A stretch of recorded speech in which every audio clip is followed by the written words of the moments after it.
तो यहाँ से दरवाजे में से गोली मारी, तो दरवाजे में से पार होकर लड़कियों के लगी है। सोचा कि सामने लेटा होगा तो मार दूंगा मैं।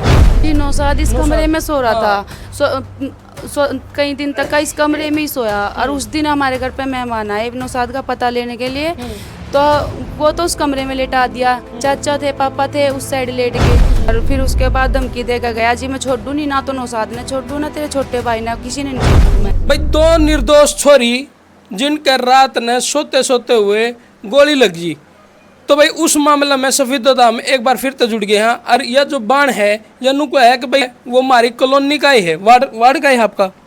वार्ड नंबर 14 ही लगा, जींद रोड पे। जी, जींद रोड पे वार्ड। उसके साथ में विवाद चल रहा है अंकल जी आपका? हाँ। तो क्यों, मतलब उसने भाई बार बार आपको क्यों धमकी दे रहे हैं, क्यों परेशान कर रहे हैं?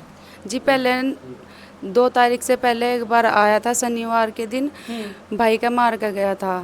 फिर उसके बाद चला गया, वो मोहल्ले वालों ने छुड़वा दिया। फिर उससे अगले दिन फिर आया मारने के लिए, हमारे गेट में मारने लगा, डंडे मारने लगा, गाली देने लगा बहन बेटी की। तो भाई ने निकल के उसका मार दिया, उसके लगा सिर में। तो सिर में लगने के बाद तो पंचायत बिठाई, पता नहीं कैसे, तो फैसला करवा लिया। सोनू ने बोला कि मैं फैसला कर लूँगा, मेरी गलती होगी, मैं मेरे को माफ़ कर दो। अच्छा, फैसला हो गया था? फैसला होगा था जी।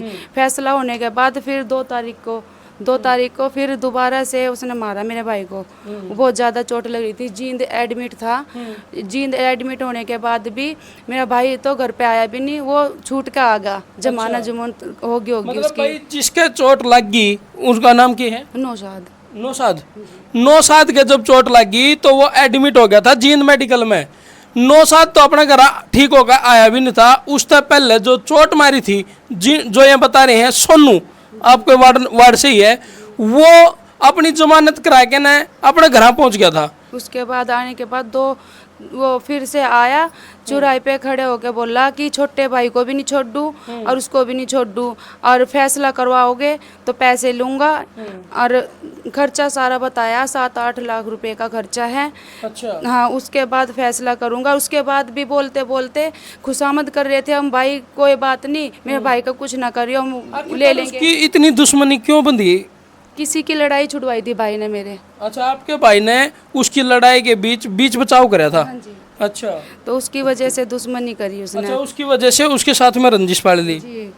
और फिर उसके बाद धमकी देकर गया, जी मैं छोड़ दूँ नहीं, ना तो नौशाद ने छोड़ दूँ, ना तेरे छोटे भाई ने, किसी ने नहीं छोड़ दूँ मैं। ये धमकी आपको दी?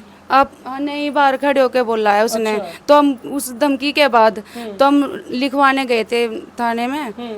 हमें धमकी दे रहा है जी, और छोटे भाई को भी मारने की धमकी दे रहा है, गली में जाने लग रहा है। कई कितनी जब तक नौशाद तो था मेडिकल में, उसके बाद उसने आने के बाद धमकी दी आप लोगों को? जी हाँ जी। तो फिर हम लिखवाने गए थे, बोले पुलिस वाले से, बोले जी आप लिख दो, हमारे पे लिखना नहीं आता जी। बोला ये तुम्हारा काम है लिखने का, हम नहीं लिखने के जी, हमारे पे अच्छे आता नहीं, अच्छी तरह से फिर लिखवाया। किसी पे उसने भी अच्छे से लिखी नहीं, फिर भी लिखी गई, तो वो दे दी थी पुलिस में हमने। यानी पुलिस प्रशासन के पास पहले तो यह खबर पहुंच गई थी कि भाई कोई इनने मारने की धमकी देवे है, और जिसमें पहले उसका झगड़ा भी चल रहा है, झगड़े की एफआईआर भी दर्ज थी। उसके बावजूद भी निषाद के घर पे फायरिंग हो जाती है। फिर वहाँ पे लिखवा देते हैं। फिर अगले दिन पुलिस वाले ही बुलाते हैं मेरे पापा को, आ जाओ एक बार थाने में। उस दिन सीसीटीवी कैमरे की फोटोज लेने आ रहे थे। अच्छा। तो लेट हो गए, तो फिर पापा गए। जाने के बाद क्या, अगर तू कितनी रिपोर्ट वो लिखवा ले मेरे नाम की, तो मैं फिर भी नहीं छोड़ दूँ। या किसने कही? सोनू ने बोला, पापा था मैं थाने में ही बोला। आपके सामने बोला? हाँ वही था। अच्छा।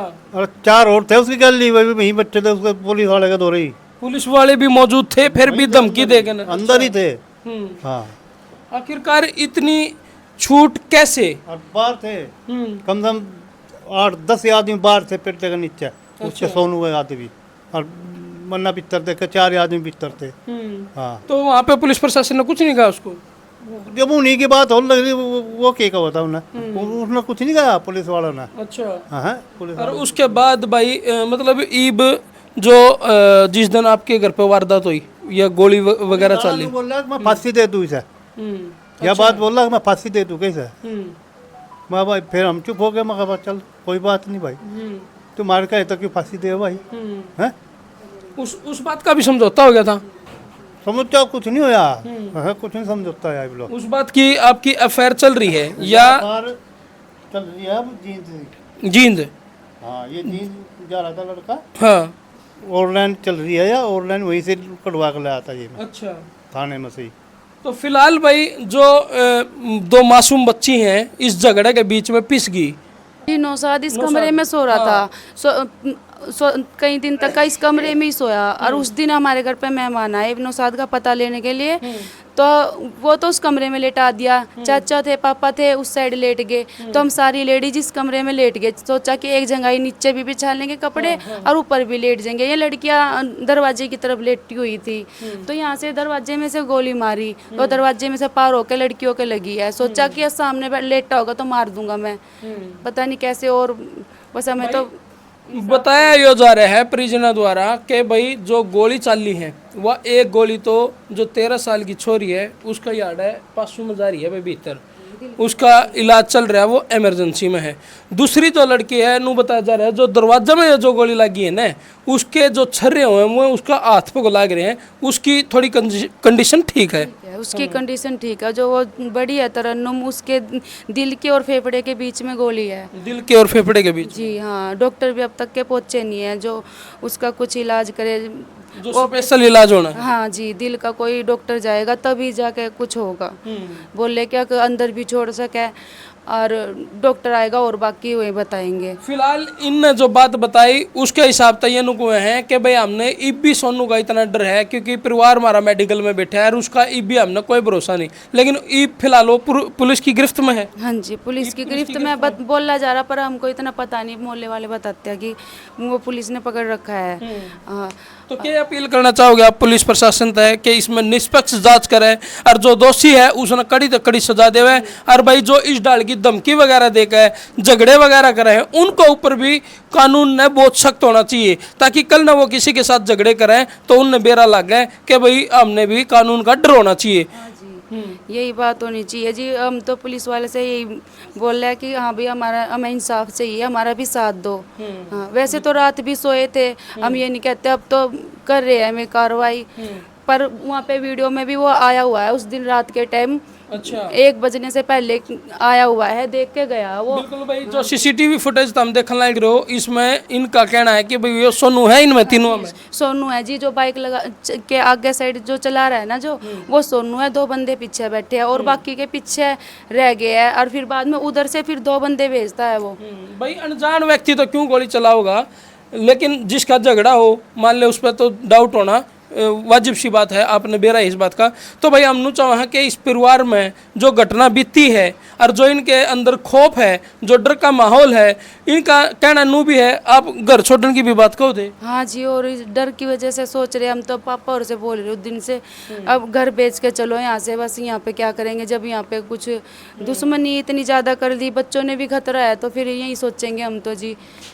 बिल्कुल भाई, इस झगड़े में देखो उन 2 मासूम सी बच्चियों का मतलब क्या कसूर था जो उनने इतनी बड़ी सजा भुगतनी पड़ रही है इस टाइम। फिलहाल जिंदगी और मौत के बीच जूझ रही वह 13 साल की बच्ची जिसने अब तक नू नहीं बेरा कि उसकी सांस कितनी बच रही है। तो भाई फिलहाल भगवान तो हमारी प्रार्थना है कि भगवान उस बच्ची को कुछ ना हो, और भाई जो इस मामले में दोषी है उसको कड़ी तक कड़ी सजा मिले। और भाई इस वीडियो ने इसलिए शेयर कर दो ताकि पुलिस प्रशासन इन मामले में सख्ताई बरताए, कड़े कानून बनावे, और भाई जो अपराधी हैं उनको सजा मिल सके। कर दे इस वीडियो जिला के शेयर में तारा भाई विकी, हम देखना रहे हो आज का टाइम 69।